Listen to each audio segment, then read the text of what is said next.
Hello everyone, welcome back to my YouTube channel. So నేను ఈరోజు crispy gobi 65 ఎలా చేయాలో చూపించేస్తాను. సో ఈ రెసిపీ మేము ఫస్ట్ టైం ఇంట్లో ప్రిపేర్ చేస్తున్నాము.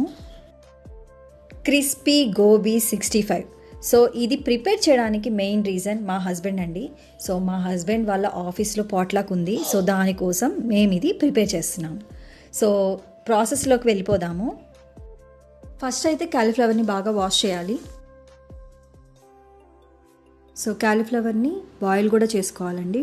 2 to 3 minutes బాయిల్ చేసుకొని తీసి ఒక గిన్నెలోకి ట్రాన్స్ఫర్ చేసి చల్లారనివ్వాలి. సో చల్లారిపోయిన కాలీఫ్లవర్లో నేను మైదా, కార్న్ఫ్లోర్, రైస్ ఫ్లోర్, అలాగే Kashmiri red chilli powder and పసుపు అండ్ ఫుడ్ కలర్ కూడా యాడ్ చేశాను. ఫుడ్ కలర్ ఏంటంటే ఆప్షనల్.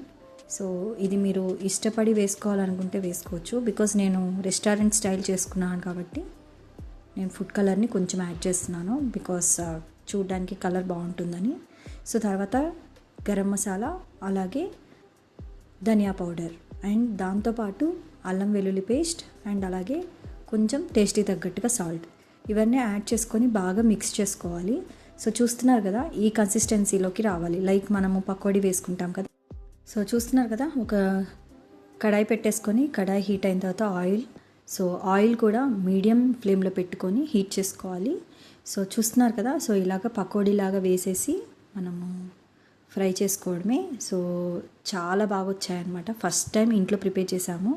అలాగే దానికి గార్నిష్ కోసము కాజు, అలాగే పచ్చిమిర్చి, అలాగే కరివేపాకు. సో వీటిని కూడా కొంచెం ఫ్రై చేసుకొని దాని మీద మనము గార్నిష్ చేసేసుకోవచ్చు. చూసారు కదా ఎలా ఉంది గోబీ 65.